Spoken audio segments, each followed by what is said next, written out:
I would like to thank you very much once again for taking the time today to join us this morning. And I'm very much looking forward to the next 2 hours of reflection and exchange. And with that, I think I pass on to Anita. Good. Yes. Thank you, Sonia. Thank you so much for your warm welcome. I would just go and introduce the rest of the team. We are a few of us here. So Sonia is a coordinator of the European Academy of Youth Work, but also Susanna, who's also supporting us today. Guys, say hi. Like, yes, very good. And then as your facilitators, me, I'm Anita. We have Darko, who is there with a beautiful butterfly peeking over your shoulder. We have Dom, who is our communication officer, let's say, and he has like the posters of the Academy from our first webinar just behind him. Welcome. We also have Lymanus, of course. He's supporting all things digital and beyond. Thank you. And he's also our DJ. And then we have also with us today Dragan, who is part of the team of researchers who was exploring a bit these topics of innovation in the field of youth work. And he will give us some insights in a minute. Welcome, Dragan. Great to have you with us today. And we also have Mireille. Mireille, I don't see you for the moment, but I know you are there. Oh, there you are with the red background. So Mireille is our graphic facilitator, recorder in the case, and she's recording our reflections, the things we share, the inputs from our guests, and she has been making wonderful posters from each webinar that we are doing here, and she has one behind her. But actually, we would like to see the 3 of them that we've done so far. Lymanus, if you can share a little bit the visuals of previous webinars. So for those who are here for the first time, by the way, if you're here for the first time, put a little reaction, like a little emoji if you can, so just to see who is new in the house. All right, Vita is new. We have Aga, welcome. Vilda as well. All right, I can see a few of you. I don't see everyone, but I see a lot of, okay, cool. Where you're very, very welcome to this little talking room that we have here. Feel at home. And we show you here the 3 posters that summarize the 3 webinars we had so far. So the first one we had, it was called Innovation in Times of Disruption. And in this webinar, we talked about our times mostly. At the time, we were looking a lot at COVID and how that disrupted our life, and what does that implied in terms of innovation in youth work. So we went into looking at what does it mean to innovate in youth work. And we discussed important things like innovation here is value-based. So we don't innovate just for the sake of it. We innovate based on values and ethics. And that brings a lot of questions to professionals and volunteers in this field. So in a nutshell, that was more or less what we were talking on the first webinar. Then on our second webinar, we had our guest that Sonia already mentioned, Peter. We were talking about larger trends that we see in the world and how they link with youth work. So we were looking at how the world changes in waves, where there is this dynamic between chaotic moments where we don't know what comes next, and then we find patterns and we find ways to get through, and then new chaos moments, new changes come, and what are the core competences we need to deal with that, how much we need our rational talents, but also our intuitive talents to deal with an ever-changing world and a fast-paced changing world. So very interesting conversation we had there. And then on our third webinar, we were more talking about us as individuals, us as youth workers or youth work supporters. I know that not everyone here probably works directly with young people, but you are involved in youth work in different capacities. And it is great that we gather here in these webinars such a great community of people with different roles, different visions, different positions in youth work. And so we were talking about how do we as individuals contribute to innovation, or how sometimes we are the obstacles to innovation. How can we contribute with our strengths? So we were looking a lot at these aspects of individual contributions to innovation in a team, and especially with our young people. No? So how do we give space for them to be the individuals that drive our action and our strategies into the future? So this was kind of a little bit of a summary of our last webinar. Today, we are going to focus on cultures of innovation, because we know that this organizational aspect of innovation influences a lot how in our field we manage to create solutions that are fitting, that are innovative, but that are also sustainable and impactful. You know, that's what we are trying to do, right? In youth work all the time, is to have a positive, long-lasting, deep impact in the world and in the young people. So we're going to focus on that today. Before we start, I presented the team. So you are also part of our team. Everybody here, all 60 of us or something.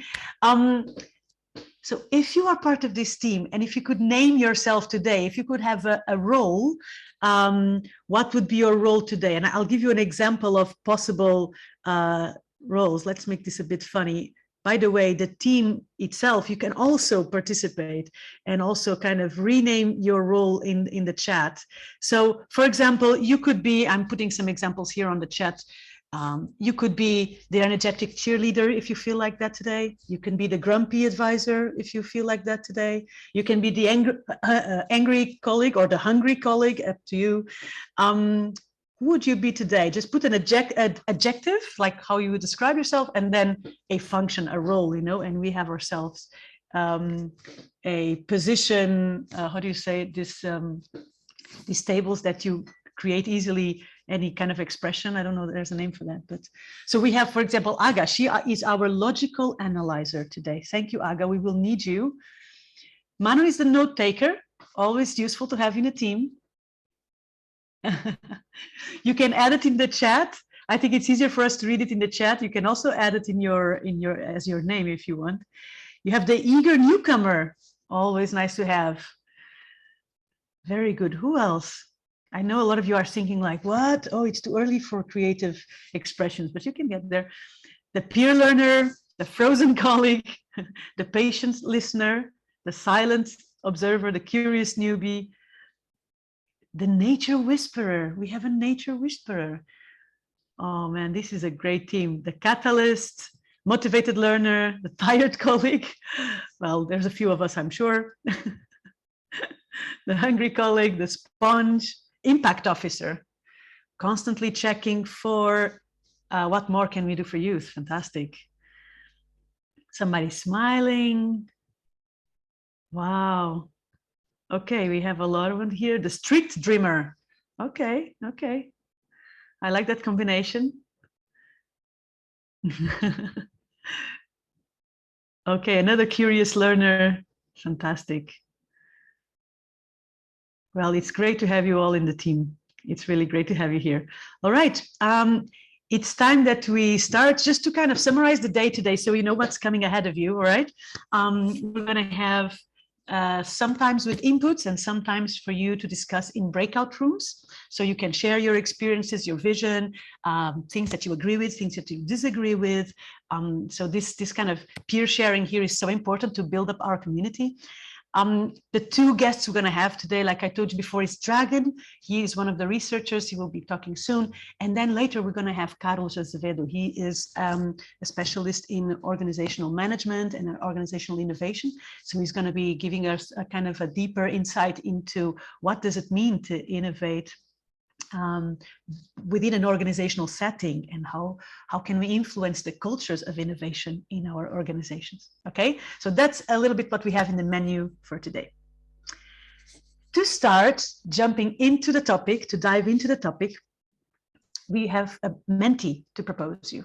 Okay, so Laimonas is going to share in the chat. You know probably how to use Menti. If you don't be shy, just ask in the chat and we will help you out. There's going to be two questions, and we want you to answer them in the way you see suited.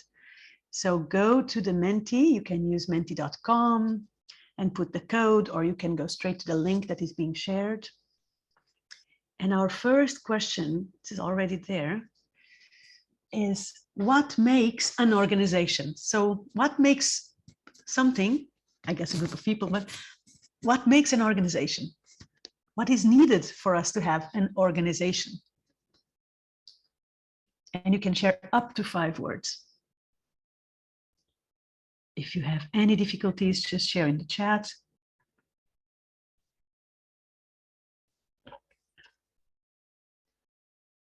All right, some words coming.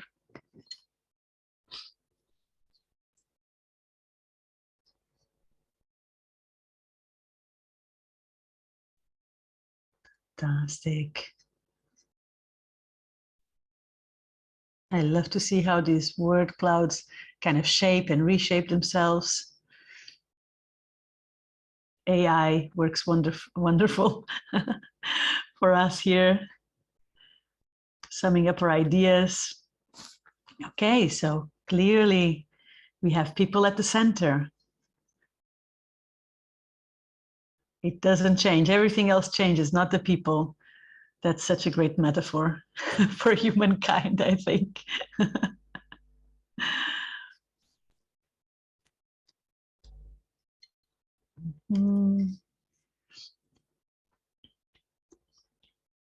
Community loyalty is coming also here in the chat. Yes, this is thank you, Saad and Peter, for sharing here, because if you have any problem using the Menti, just share your words in the chat. Okay. Thank you, Sopio. People, interests, goals. Okay. So we already have a lot of words there. It's probably still some will come, but the biggest ones comes with people, team of people, I guess, purpose or a vision. So kind of a common way forward, something like shared values or shared aims and goals. We have communication and structure also very prominent there. And we have a strategy as well. So it's not just moving forward, but it's also having a strategy, a set of methodologies that we agree upon to get somewhere. And then there's a lot of words around. I read ethics, dreams, passion, respect, awareness, culture. And on the smaller ones, creativity, community, chemistry. In a lot of places you wrote team, good team. It's really a lot about how we come together as humans, right? What else do we have here? Empathy, innovative thinkers, professionalism, love for the cause. It's links with the passion as well. Joint aim, an audience, a mission. All right, all right. Very good. We start getting our heads around, okay, what is an organization? What are we talking about here today? Very good. Well, then I invite you for our second question, okay? And the second question is, share up to 5 words on what makes an organization to be innovative. So what are the elements that make an organization innovative? All right, 5 words.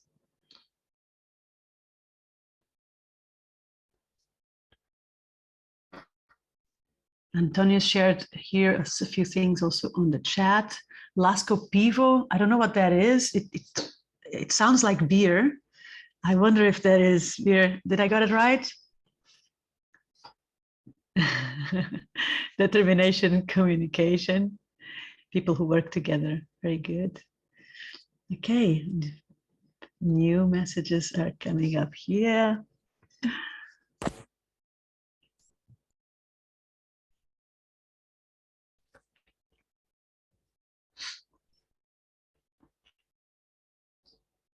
By the way, while you were writing, I have to show you my cup. I have the Ideas Holy Grail. Great curiosity to have new ideas.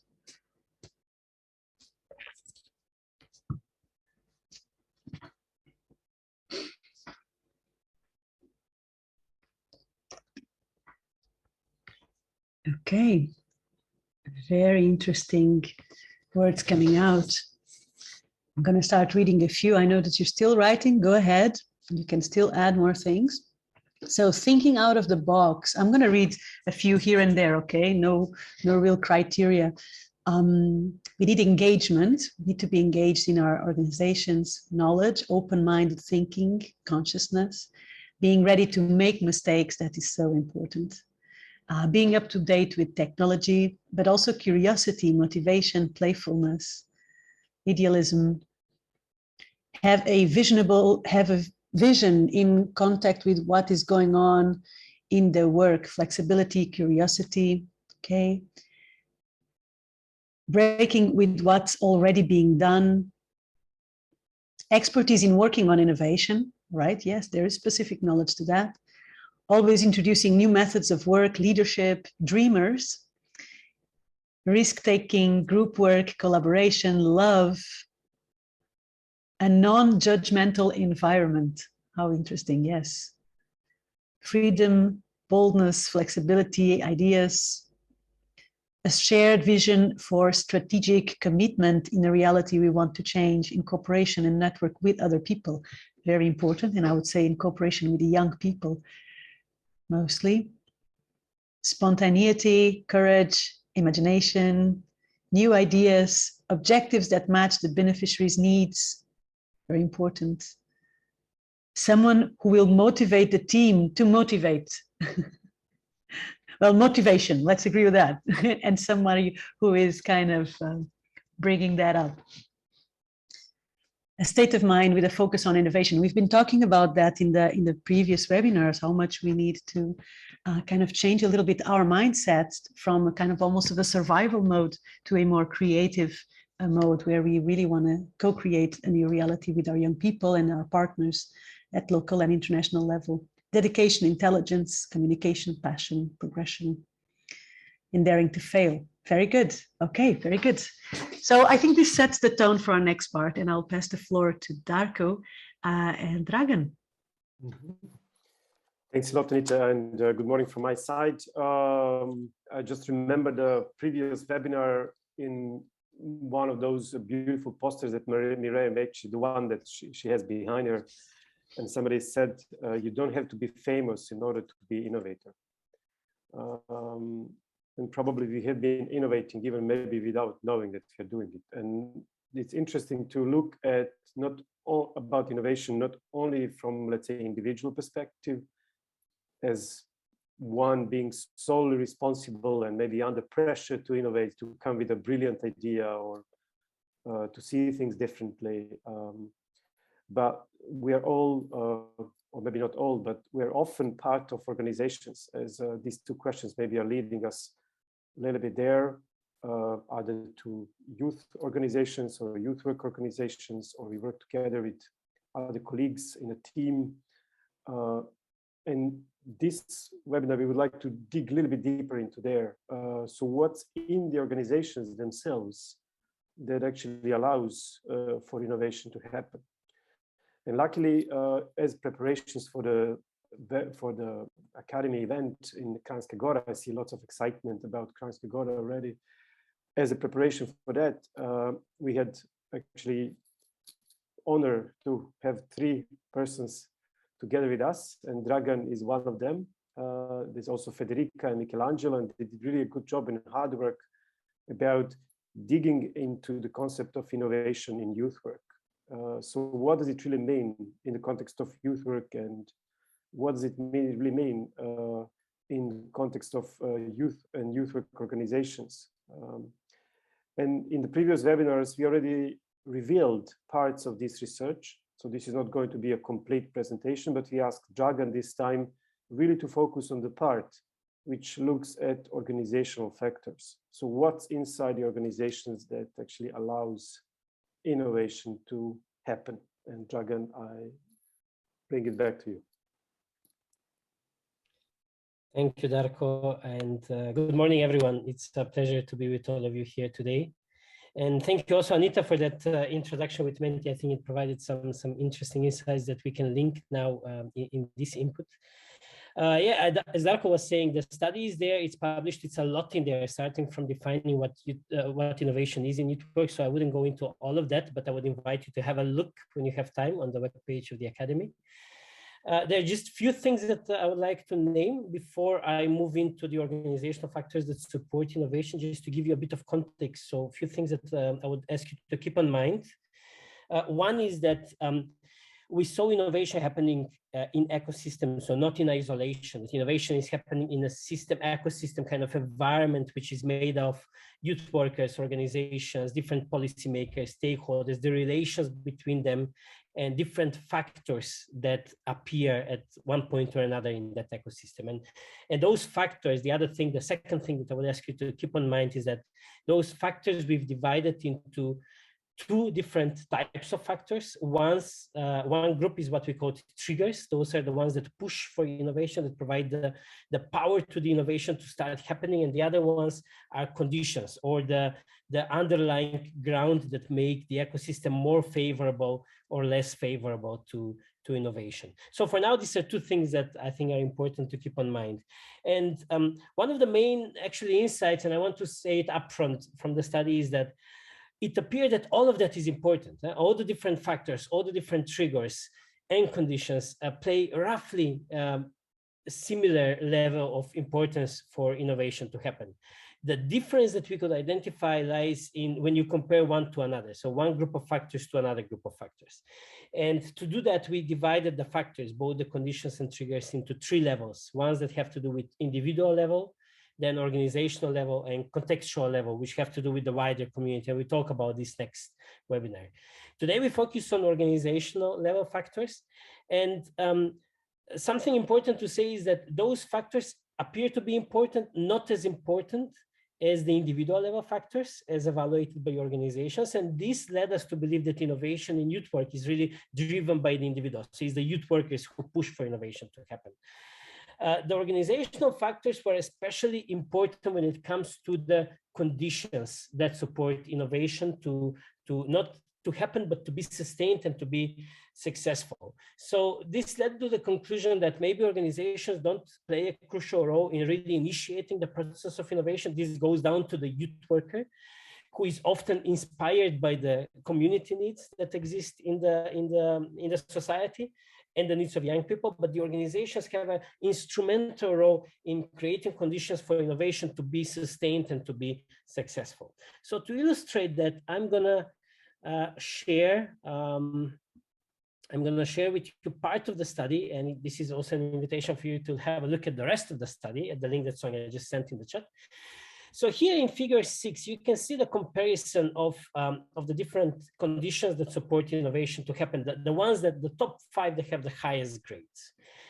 And this comes from a survey with youth workers based on their experience with innovation. What we can see here, and I think is very relevant, is that 3 out of top 5 conditions that support innovation to be successful, to be sustained, are organizational factors. So they have to do with the organization. And you will see that the 2 that have the highest grade are: one, organization provides frame, space, and adequate time for creativity and innovation. And then the second one is organization supports experimentation and space to fail without consequences. The third factor that made the top 5 conditions is this one: organization nurturing a culture of sharing. So I think it's interesting what we saw now in the Menti. I think it's very much linked to this, but when you wrote it, when most of the people here were writing what makes innovation organization more innovative, things had to do with the individual youth worker. So to be creative, not to be afraid to fail, to experiment, etc. And I think this makes perfect sense, because in the first question in the Menti, most of you said that people and team make the organization. So we often perceive both them inseparable, that the youth worker or the people are the team, they are the organization. So they shouldn't be afraid to fail, and they should be ready to experiment. Within our study, we distinguished between them. We saw, okay, what the youth worker needs to do, and then one of the things is to take risks, to be innovative, to be creative, etc. But then the organization kind of provided the frame and provided the space and the safety net for the youth worker or the young person or the team to experiment, to try something new, to fail, and not to have the condition and the organization to support that kind of environment. And we see how important that is. Top 5, 3 out of them have to do with the organizations. Just to compare, when we talk about the triggers that support innovation and youth work to happen, none out of these 5 are linked with the organization. So we see that the initial push for the innovation comes from either the society, as we see here, unmet individual or community needs of young people, or it has to do with the individual youth worker. So in a way, the youth worker can start innovation, can propose something new, something out of the box, as somebody also wrote in the Menti before, but then it's up to the organization to provide the space for them to be able to sustain that process and then to succeed or to fail and then try again. So that's the first important thing that I would like to share. Then I would move forward and I would focus on the organizational level triggers that we evaluated or we assessed as part of the study through the survey. We offered 4 different triggers. So triggers, again, being the forces that push innovation to happen.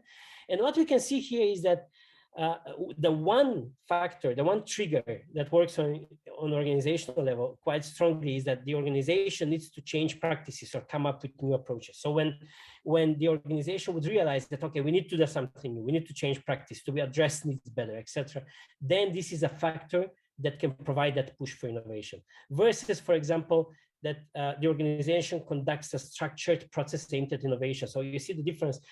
This received a bit lower grade when the organization would say, okay, let's be innovative, let's do a process to be innovative, versus we really need, so that moment has come through, for example, a change or a crisis or new needs, and we need to come up with something that is a new approach.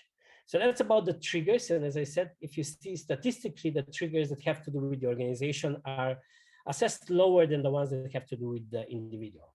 But then if we move to the conditions, which is over here, we offered 6 factors that have to do with the organizations.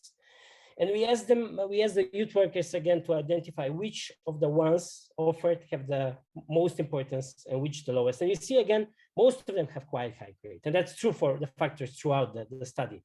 But we can see still individual differences. And what we see is that the conditions that can create environment supportive to innovation in organizations that are the most important are this one: the organization supports experimentation, space to fail without consequences, and that the organization provides frame, space, and adequate time for creativity and innovation. And these are also the ones that you can find in top 5. Versus the one that received the lowest grade is this one, that the organization has a horizontal structure and management. But a curious thing about this one, because we also evaluated, we distinguished the responses coming from organizations based on certain characteristics. And one of the things that we distinguished was how horizontal was the organizational structure. And what we found was that the organizations that already have more horizontal structure, they value horizontal structure more. So for them, it's more important. The less organization is horizontal, the more hierarchical it is, they value the importance of this factor less. No conclusions whatsoever at this point, just wanted to throw it there as a curious thing to think about. And from here, I would then move to something else that we checked, and that was the factors that hinder innovation from happening. So what stops? What plays a negative role in the process of innovation? And here we didn't distinguish between the different levels, organizational, individual, and contextual, but we put all of them together. We asked the respondents to respond, to evaluate them again, to assess them from 1 to 5. And what we see here that is interesting is that one of the factors that again has the highest potential to stop innovation is that organization culture not supportive to innovation. So if the organization is not supportive to innovation, then this can play a crucial role in stopping innovation from happening and from being sustained. And that's at the same level of lack of stable funding. So when we ask basically people what stops innovation from happening, they do these 2 things that apparently have the biggest role. And I'll stop sharing now for a minute because also I'm running out of time, but just to also put another perspective here. Because I mentioned that we distinguished organizational responses according to few factors. And what we could find, and I think it's interesting, that two factors that play the greatest role, that make the biggest difference in how organizations position themselves towards innovation are the structure, so how hierarchical the organization is, and the community, the size of the community in which they work. So a curious thing that we discovered is because we asked organizations to evaluate how supportive their ecosystem is towards innovation. The organizations that work in bigger cities and capital cities, they said the ecosystem is less favorable to innovation. So the organizations working in smaller communities, they said the ecosystem, everything around them is more supportive to innovation to happen. So that's one interesting finding. When it comes to hierarchical or not, we also saw that the more horizontal the organizational structure is, and the more the leadership is shared, the less challenges to innovation are reported. So the organizations that are more hierarchical, they report more challenges to the process of innovation. And the challenges were related to lack of time needed, resistance to change, organizational culture is not supportive. When the organizations were more horizontal, this is where they found that the organizational culture was more supportive and the individual triggers were less important. The team was more important than the involvement of young people as participants in the process also became more important. And the same is also for the size of the community in which they work, because it was clear that those organizations that work in smaller communities, those are the ones that value also the inputs from outside of the organization more. So I think I said a lot. Probably it's difficult to grasp now in about 10 minutes. But I would invite you to have a look at the study more carefully to analyze the factors. This was just a motivation for just a bit of inspiration for the rest of the webinar. I'd just like to see what Jan has written. Did you understand why answer seems to be evenly so spread across the different options? What we came up with as a conclusion, having in mind the fact that individual and organizational and contextual factors are mostly evenly assessed as important, is that in that ecosystem, everyone has a role. So for innovation to happen, it's up to the youth worker, but not only, it's also the organization needs to be supported, and the policymakers and the community members. So what we saw is that the most successful cases of innovation come in situations where all the factors play a supportive role versus, for example, just the youth worker trying to be innovative, but then anyone in the organization, nobody in the organization supports the process, or the community doesn't support the process, etc. So kind of youth workers start, but then the organizations needs to follow and to provide the space. Mm-hmm. Thanks a lot, Dragan. Yeah, you definitely raised the curiosity, and probably the number of downloaded publications will be increasing from this moment. As you said, the top 3 factors from organizational point of view are providing the clear frame for innovation, allowing space to fail and learn, and the culture of sharing. You also said the triggers on the organizational level, maybe the top 1 would be a need to change organizational practices. Maybe when the current practices are not working anymore, and we realize we need to change something in order to survive.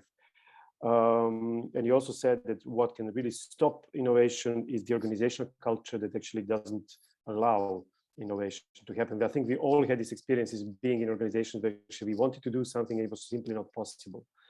So having said that, we will give you a quick digesting time of these ideas in the breakout rooms.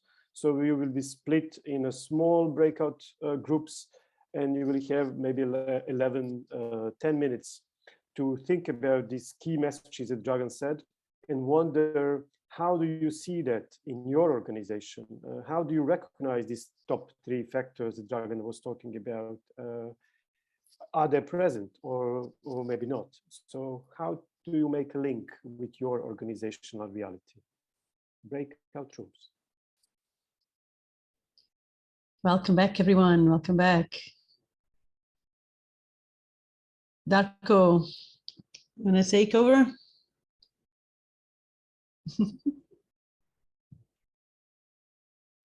Please do. Ah, All right.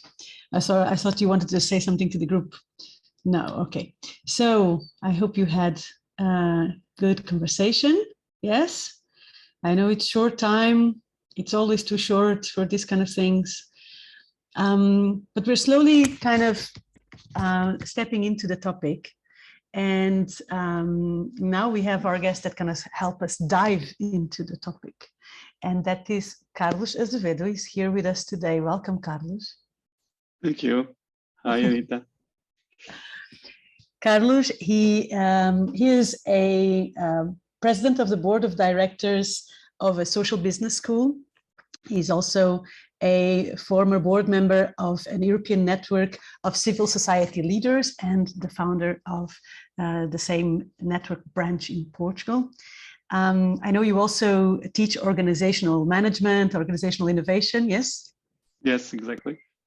And Carlos, we invited you today because we are talking about organizational innovation in the field of youth work. So we're trying to figure out how organizations are an obstacle to innovation, are a promoter, a place for fostering innovation, and how can we within those organizations act in a way that we foster new, better solutions for the young people we work with. So we're very happy to have you here. And we're very thrilled to hear you. I'm going to invite everyone to leave questions on the chat if you have questions for Carlos. Carlos, I think you're ready to share your presentation. I am. Let me All right, just try fire to do it. Sometimes these things don't work, but it's not the case. So I think you can see my presentation, right? Mm-hmm. Yes. Okay. Okay, thank you for having me. It's a pleasure to be among, people that are creating an impact in the world. And I feel this is my mission in life, in fact, is to work with people that are creating this impact. They are changing their communities. They are working with young leaders or young people that are very important in their own communities. And I know this is a cliche, but young people are the future, and for sure, the work with them is going to be, a step forward towards a more fair society. So I work for a social business school, as Anita said, and our main focus is social innovation. And one of the things we do is to research what drives social innovation from, within social organizations, and how by doing so, organizations can improve the work they do, but also come up with better and more efficient solutions for the societal problems we are facing today. I have 3 topics that I would like to cover during these 20 minutes, more or less, that I have to deliver my presentation. And one is about innovation trends, opportunities, and challenges for organizations in general, for the ones that are creating a positive impact. The second thing is I'm going to give you like a process on how to innovate inside or from within an organization such as yours. And finally, we're going to discuss one of the topics that actually we were discussing in one of the breakout rooms, which has to do with the role of leadership and culture as a source of innovation. So starting with innovation in times of disruption, which is the case right now, right? We are facing many challenges as a society, but I think organizations have, I would say, 4 sources of value. And these sources of value are the 4 sources of innovation. And one is the beneficiaries themselves. So in this case, young people. So if you want to create, if you want to innovate, if you want to deliver a new project, for example, for sure you need to listen to your beneficiaries, because these are the ones that, you know, they know what their pain points are. They know what they need. So of course, this is a source of innovation. And there are two ways of doing so. One is to look at new segments or new kind of, you know, potential beneficiaries that are suffering, or they have this important and neglected problem that should be solved. And the other way is to increase value perception on existing beneficiaries. The second one is talent. So without talent, you cannot innovate. It's impossible, especially when you're delivering social services. It's quite, you know, human resources intensive. So in that case, of course, talent is a source of innovation. So I think that most organizations should be focusing on two things. One is to develop a learning journey for the staff, and also to what I like to call to increase the collective intelligence that the organization has. So if you don't unlock this potential within talent, it's almost impossible to innovate. The third, I would say, source of innovation is the value chain itself. So it's the ways the organization do things. And I think I like this example of, you know, we live in a society where we value scarce resources, but we have abundant resources. And looking towards resources from a different perspective, it's quite interesting when it comes to innovation. I can give you two examples. One example is volunteering, right? Is an abundant resources. It exists, it's accessible. It's, I would say, it's also endogenous in our communities. And it's a resource that we can use to improve what we do, engaging them. Another example has to do with waste.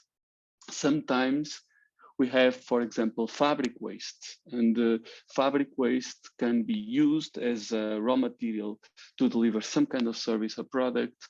And by doing so, we are creating, you know, double value for society. You are reducing waste, but also using it as an abundant resources that can, you know, decrease the cost and increase the efficiency of what we're doing.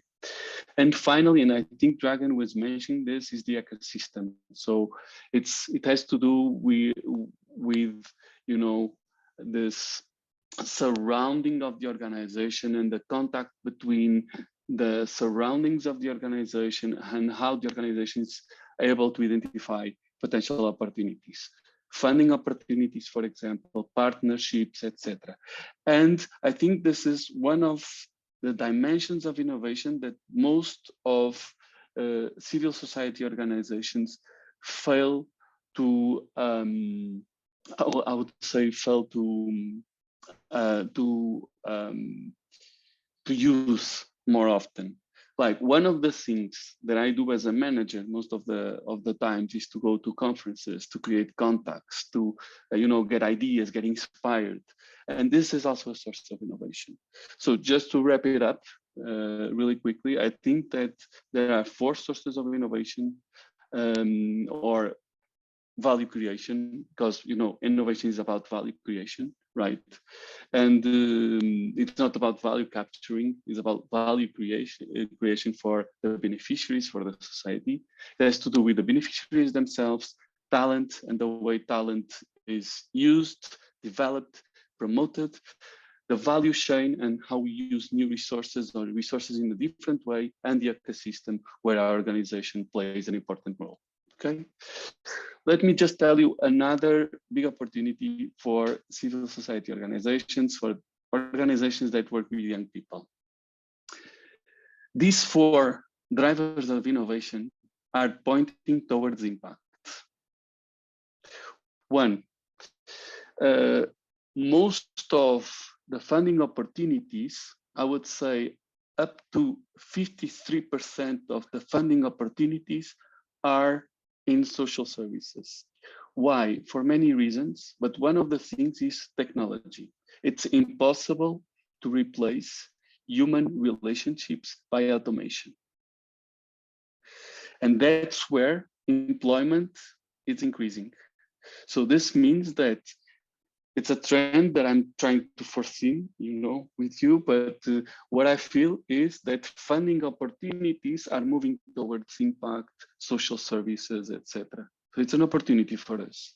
The second thing is 75% of millennials are looking for purpose in their jobs, and they are willing to cut their salaries for that sake, which means that talent is also flowing, and impressive talent, young talent is flowing to our sector. They want to be meaningful. Okay, they want to work with the other young people to have a meaning in their lives. 58% of impact-driven organizations in Europe reported a growth rate above 10% in 2019. This is way bigger than regular organizations. We are talking about nonprofits. Okay, they are growing in terms of budget, but also in terms of impact they're creating. And the last thing is, I think that the private sector is now trying to learn from nonprofit organizations, and they are willing to, support local innovations and learn from these organizations. So there are funding opportunities coming from the private sector, of course, from the public sector as well, but this will help us to create new projects, to create more impact, and to have more resources to do so. Okay, these are the opportunities, the trends, and I'm linking it to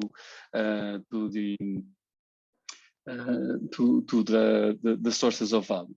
But there are challenges, and challenges are organizations are changing as well. So in the past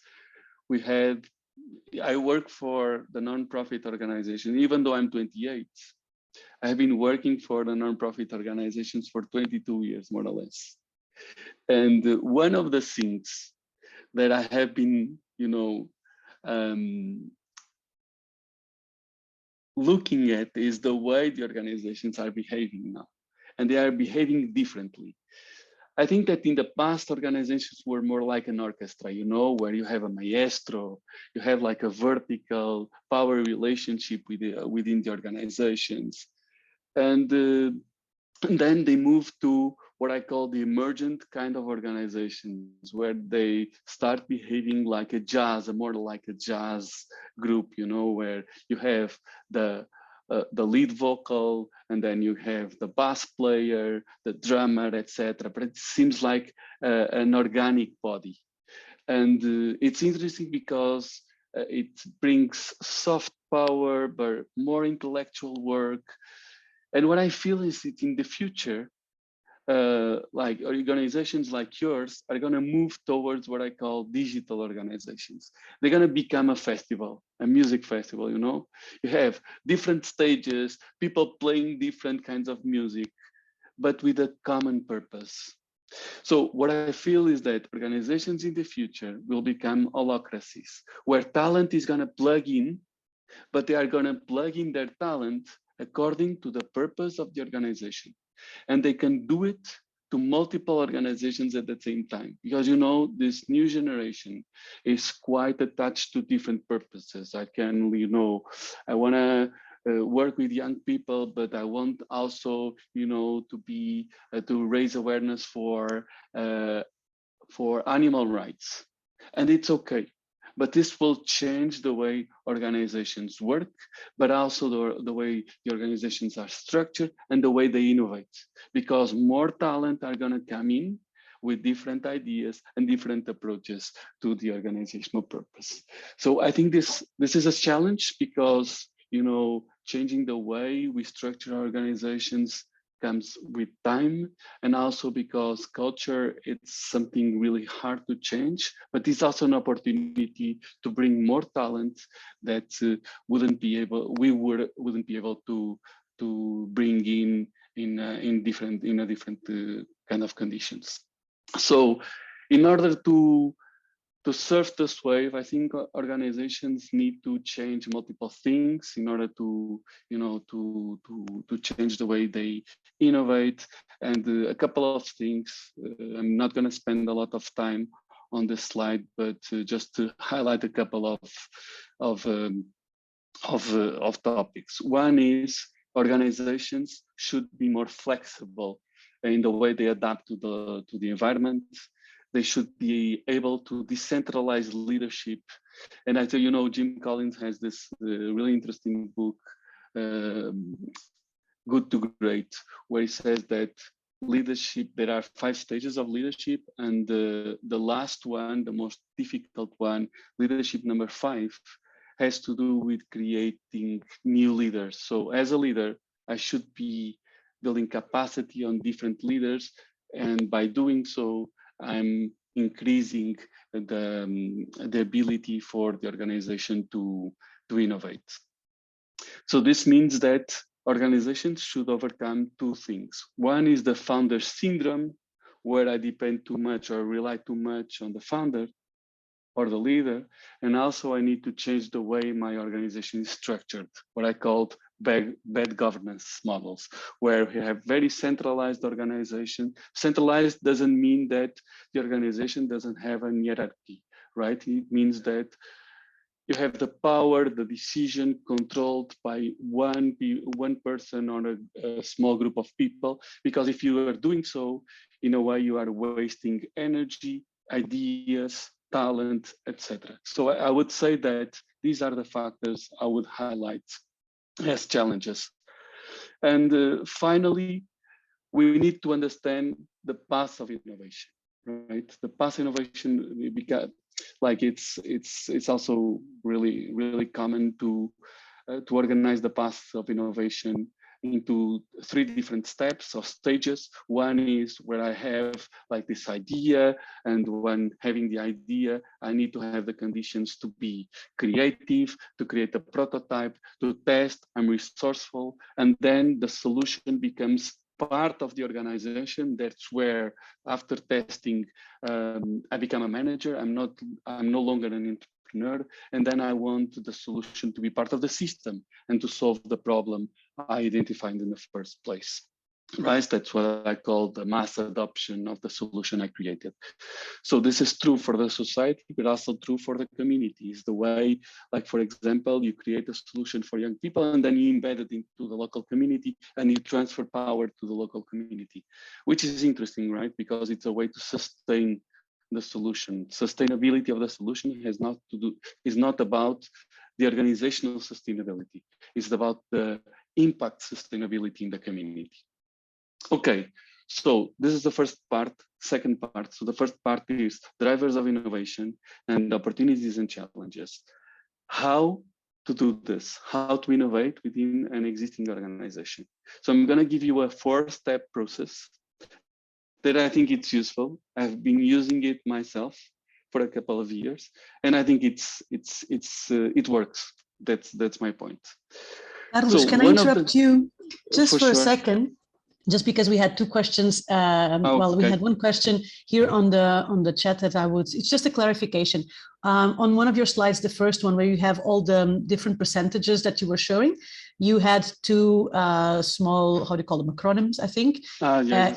AUM and ESG, sorry. So AUM stands for? Assets under management. So it means that investors are moving towards impact.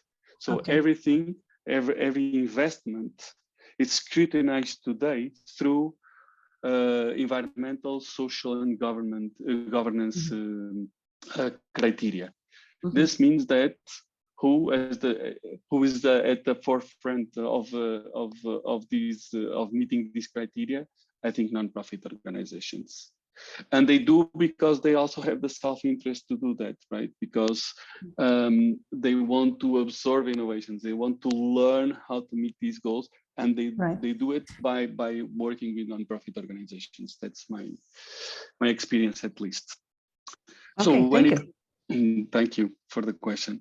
So one way to, so the 4 steps I'm going to give you are ways to innovate, to create to create a new idea, but an idea that meets one important criteria of that I think it's a really important organizational criteria, which is the organizational mission. If you divert the organizational mission, so you're gonna face a huge problem, right? Because you're gonna lose identity, culture, so you're not gonna be able to innovate in a very systematic way.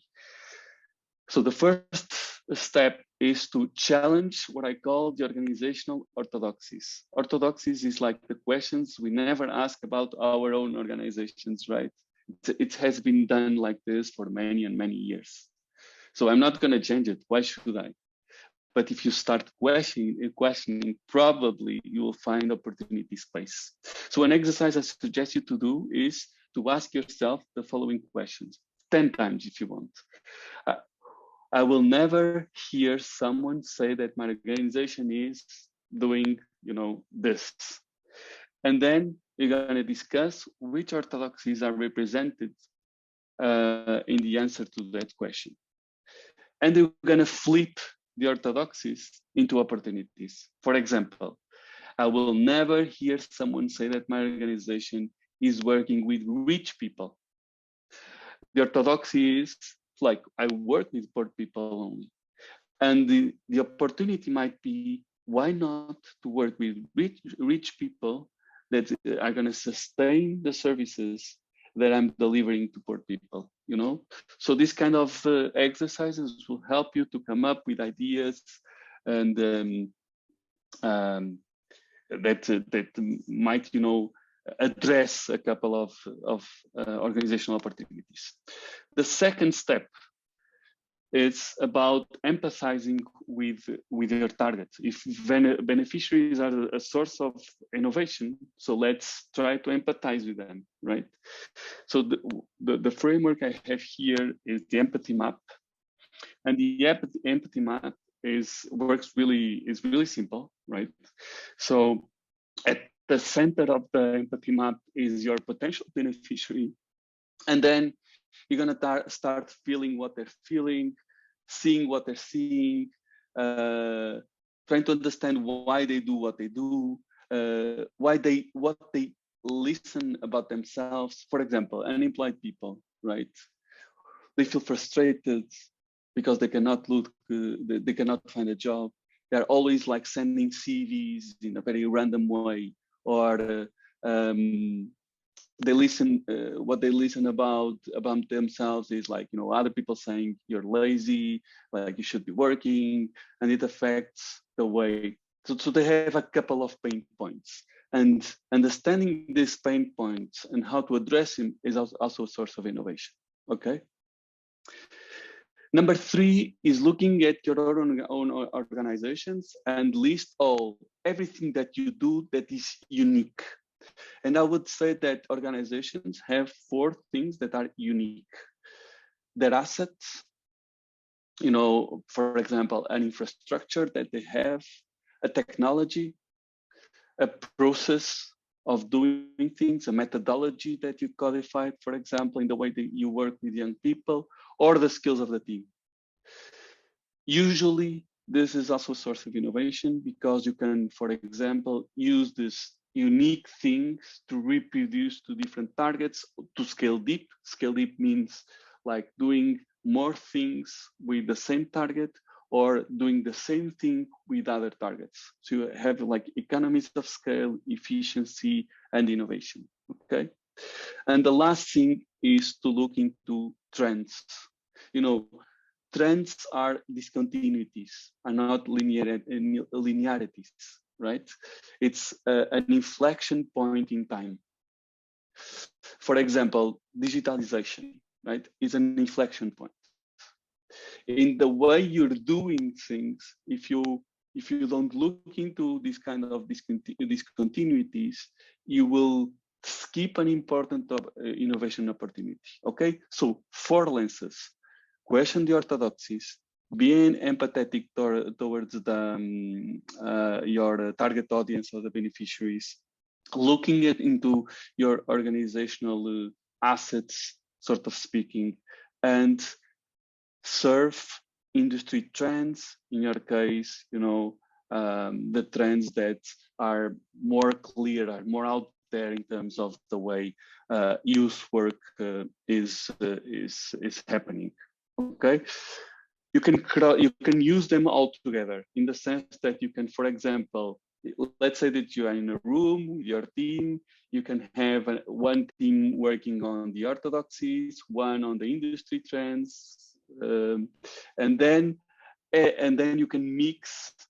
You're using post-its, for example, or sticky notes. You can take like 4 of them, one per lens, one per step, and then you're going to match them, and I'm sure you're going to have multiple ideas that are going to address the problems you want to solve, and so you're innovating. And then how to select those ideas. Let's say that you have 100 ideas, you have 10 ideas, you want to implement one of them. I think that you should be looking into at least 2 things. Is the idea feasible? Can you do it? Can you make it happen or not in terms of the skills? Is it aligned with the mission? If it is not aligned with the mission, I think you should drop it. Otherwise, you're going to divert, your team is going to be stretched, your identity is going to be loose, so try to be focused. And I think that's one of the most important takeaways, I would say, from what I'm saying, in fact. And then you need to sustain, right? And then there's the part of the funding. So where's the funding? So I have an idea. Should I fundraise? Should I create like a business venture? What should I do?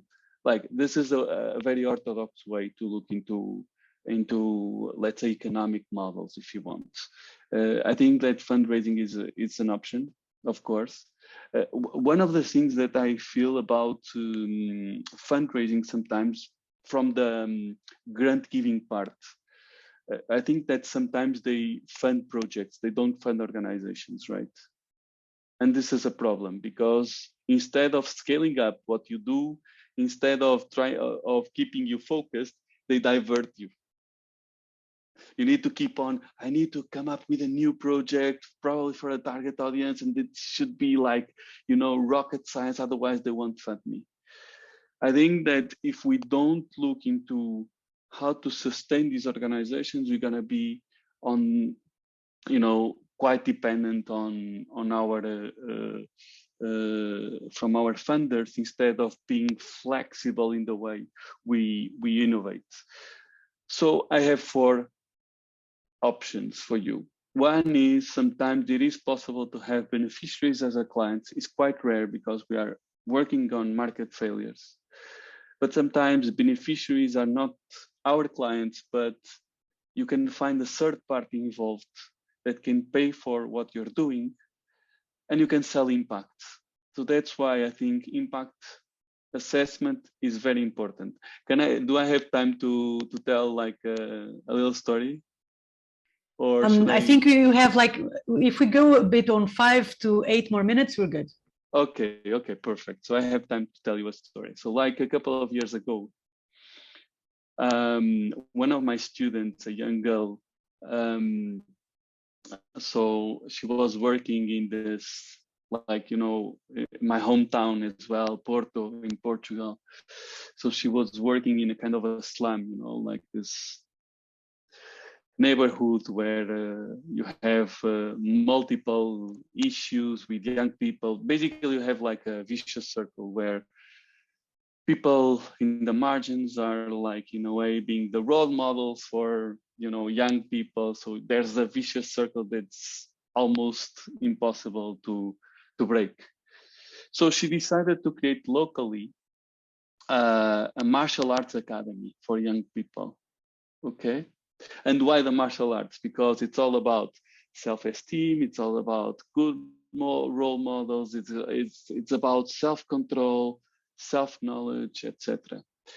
But she was asking herself, so how am I going to fund this project? Because, you know, these kids, these young people, they won't be able to pay for it, nor their parents. They don't have the money. They're not valuing this. Like, they don't value school, so they value a martial arts academy. And she had an interesting idea, which is like, I'm creating this amazing impact. I'm changing these people's lives.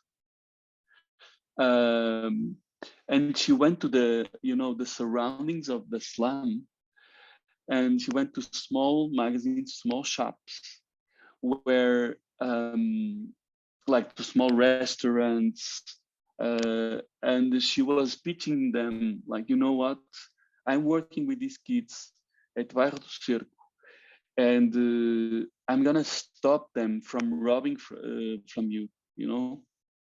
Then they stop stealing you, because they will have the skills and the role models, and they will, and I'm gonna break this this vicious circle.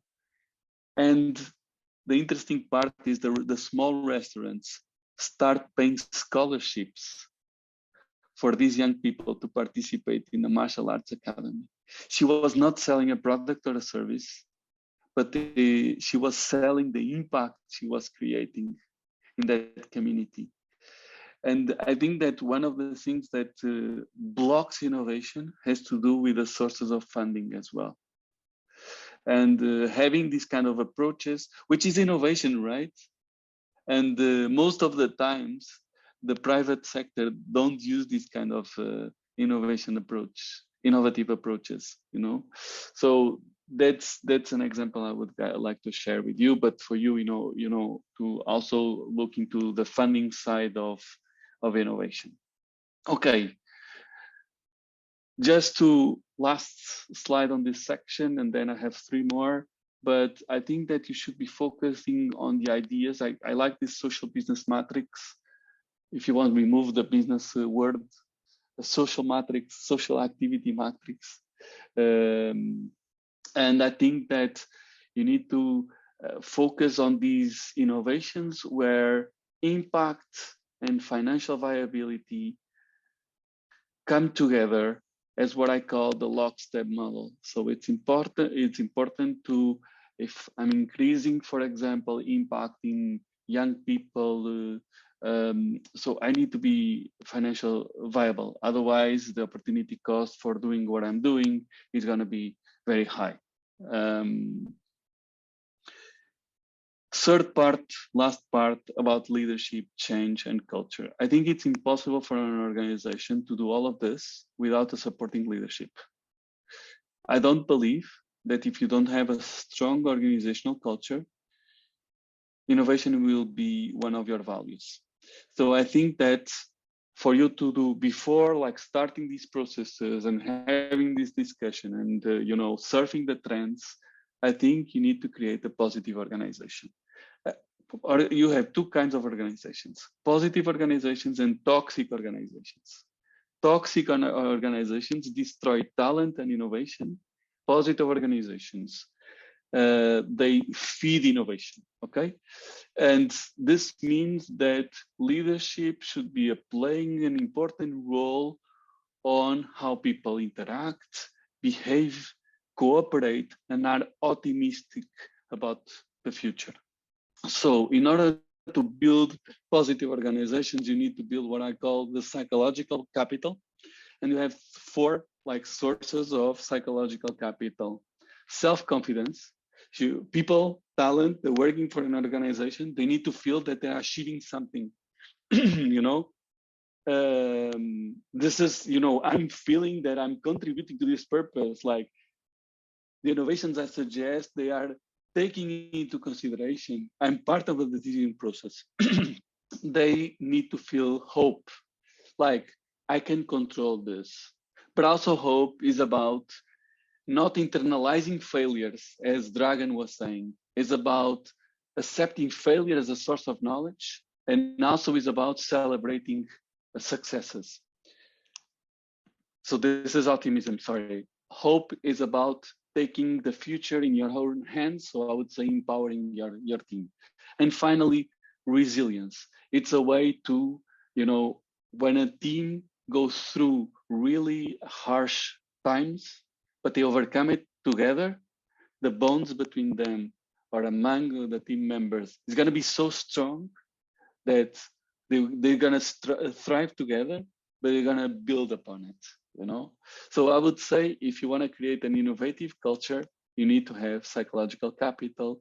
And these are the key drivers of psychological capital and, of course, positive organization. So if you want to do a culture test, just to you have a feel of what's happening in an organization and to test, you know, if you're positive or negative or toxic organization, I would say I can send you the full tests. So I can send you through Anita or Sonia. But it has 4 dimensions: organization and how you structure, leadership. So if you have a leadership, is more kind of a mentor, a coordinator, is centralizing or not, is an innovator himself, is an expert, but is decentralizing power. There's an interesting book about decentralized innovation called The Spider and the Starfish, or The Starfish and the Fire, and the Spider by Ori Braffman. Amazing book about how to decentralize and how decentralized organizations are more resilient. The cement, you know, this kind of the way people are bonding together. And finally, values and what you value as an organization. I think for having the right team is also important. And I think to have the right team, you need to have skillful people that are willing to align their personal purpose to the organizational purpose, and a whole culture alignment. If innovation is at the core, like you should be able to create this culture where it fosters innovation. An example is Netflix, right? Netflix has 3 pillars in their culture: talenticity, feedback loops, or radical candor, what they call it radical candor, and finally, no rules. But it works for them, and it's a way to promote innovation. Okay, and a way to do so is to have a culture that promotes performance. Performance meaning, for example, creating impact, making a difference in people's lives, having a learning journey for talent, and clearly a very strong culture and getting on board people with the right culture fit. Otherwise, I don't think you're gonna make it to become a positive organization. Let me just tell you a last sentence that I keep telling my team. A team is not a family, right? A family is about unconditional love. Team is about creating impact, also conditional to resources, for example. So try to build a team, and eventually you'll get to a positive organization. Well, these were my contributions for the discussion. Open to questions, comments. Thank you so much, Carlos. Thank you. A lot of information there. A lot of things to think about. But I wanted to, we have a few minutes for 1 or 2 questions that you might want to ask Carlos, and then we will go into kind of breakout rooms again. So I'm opening the floor. You can raise your virtual hand or put a question in the chat. And I'll give you a few seconds to think about it.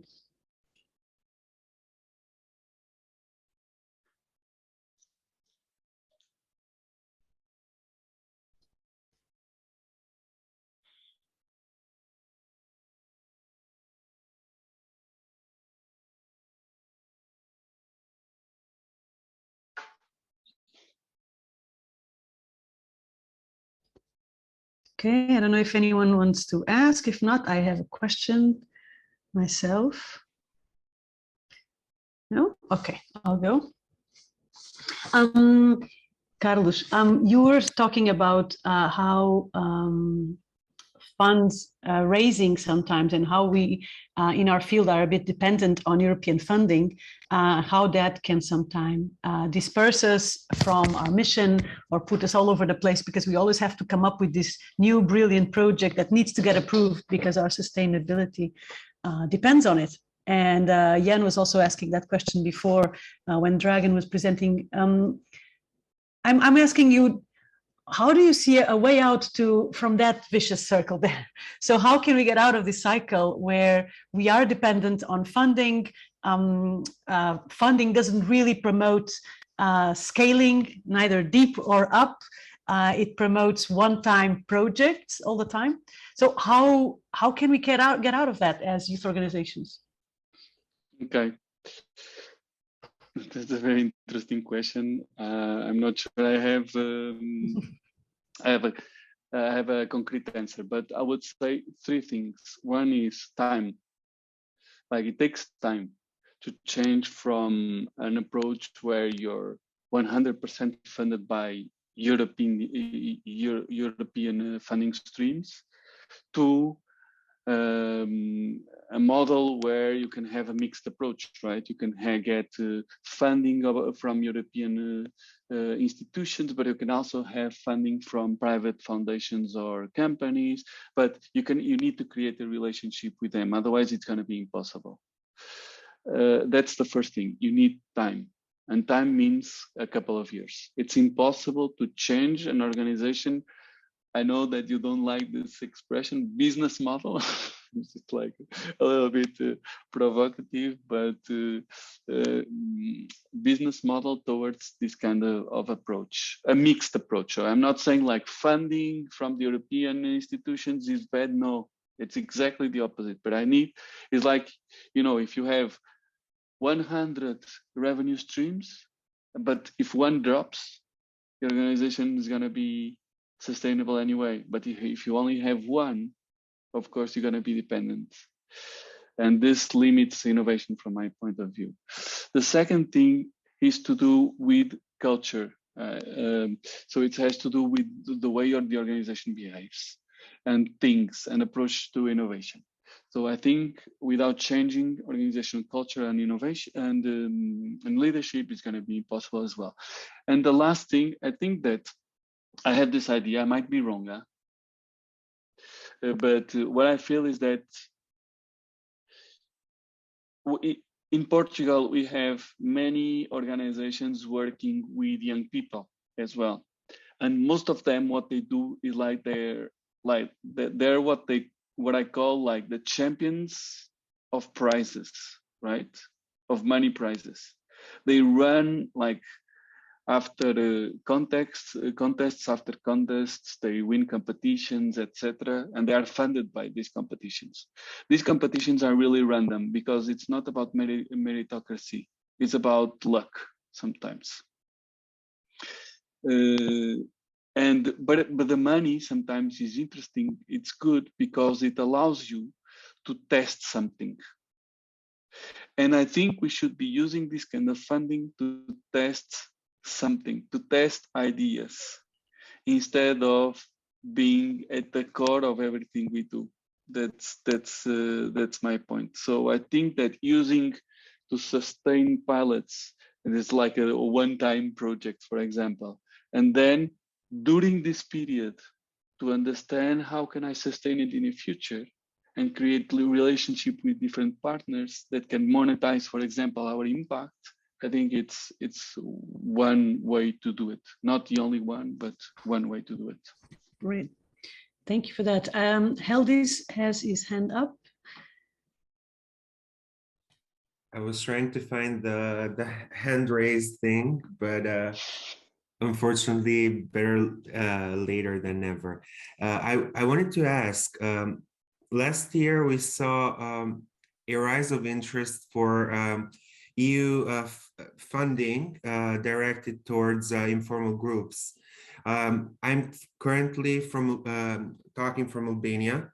We are seeing a rise of informal groups in the country. So I'd be interested not only for myself, but also for other people I know, activists of civil society, to know how accessible EU funding is for informal groups now, or how it will progress? Okay. To be honest, I don't know how to answer that question. Honestly, I don't know if Anita can help us on this one. It's very, very specific, and so I don't have a clear answer for this question, Alice. I'm sorry. It's okay. So yes, I guess you're asking from the Erasmus Plus program or from the ESC. So I don't know what the absolute current rules, and I know that different countries have slightly different rules on this sometimes, because in some countries it's not allowed to grant informal groups.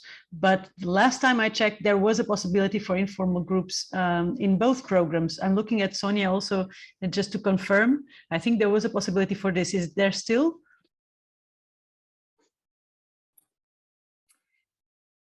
Well, you cannot. It might be possible. It is possible for some, under some actions, as it's called, to be a partner in a project as an informal group. But the Erasmus Plus program is very limited in the sense where for organizations that are outside the program countries to apply for funds. So as an informal group, you cannot apply for funds from these programs. I mean, that's for sure. And in some limited cases, you can be a partner in a project as an informal group. I think I would leave it here at this stage, otherwise we're getting too much into the detail. Yeah. I can give you more information afterwards. Thank you, Sonia. Anita, just to add something, because I got a question on the chat about how to measure the innovation, innovation potential inside one organization, for example. So there are no ways to do this, but you can measure the drivers of innovation.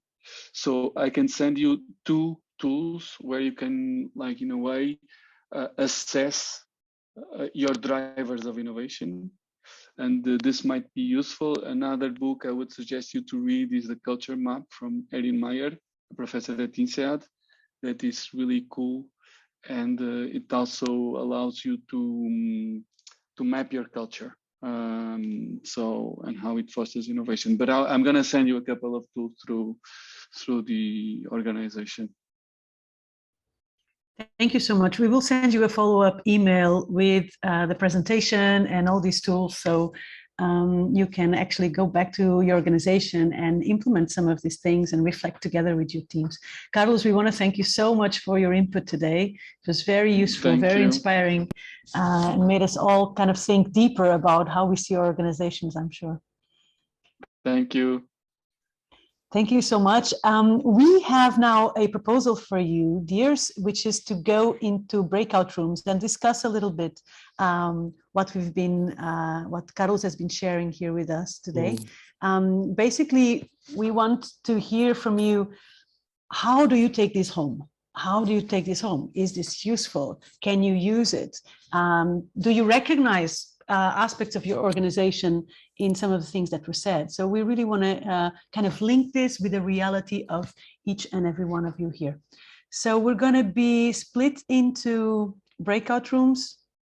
Join us there, and we're going to have the next 15 to 12 minutes more or less to talk a little bit about it. Thank you. So welcome back. I hope you had, on behalf of the team, I hope you had a wonderful, or maybe not just wonderful, probably hopefully useful 2 hours or 2 hours and a half if you joined the first embodiment part with Sandra. So this was the 4th webinar in the series of the 5, and the next one will happen on the April 21st.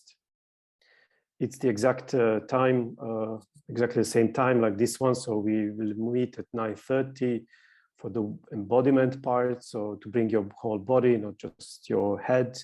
And if you feel like waking up together with us and together with Sandra, join us 9:30. Otherwise, 10 o'clock, we will start, let's say, with the more thematic part of the webinar. to build on the previous four. This one will expand more, so we make a little bit of journey from looking at the reasons for innovation, for let's say more kind of triggers of the situation, of the context. We zoomed in a little bit on individual. We looked at organization today. And next one, the last one, we will look more into the wider system. I think that Dragan touched this upon, and Carlos as well. So we look at, okay, what's there in the ecosystem or in the wider system where organization belongs or where you belong that actually allows for innovation. So that will be the topic of the webinar 5th. We also looking forward to it.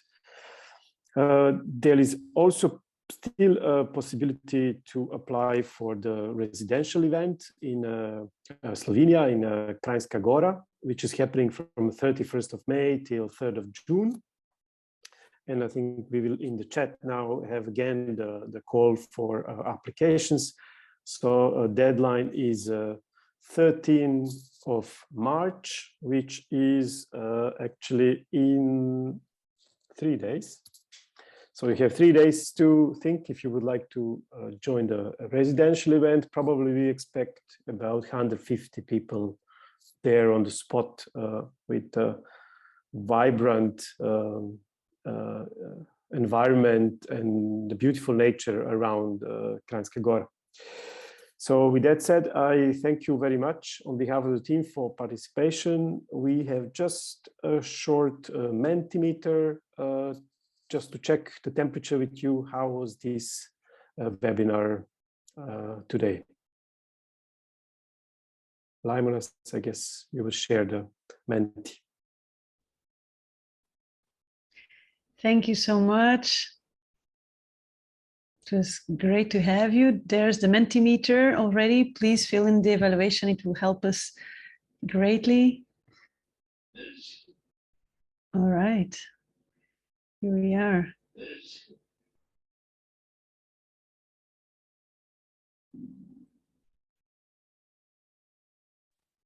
So you go to menti.com and you just enter the code 27764554 and you will enter into the question for evaluation.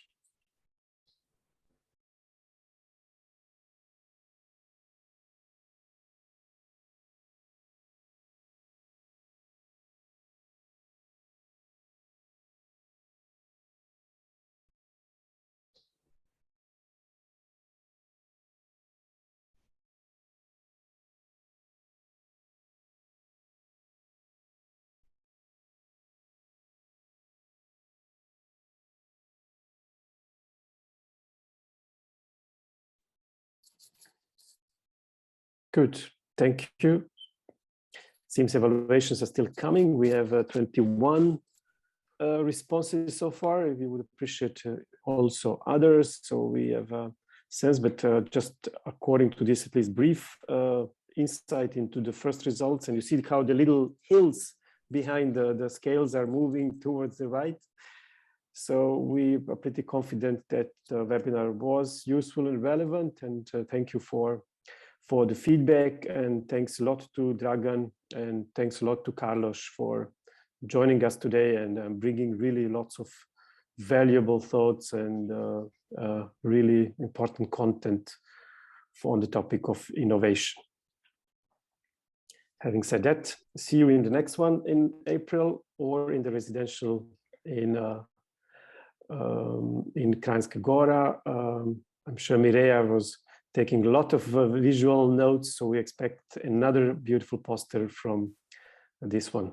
And have a good day and bring lots of new thoughts to your organizations.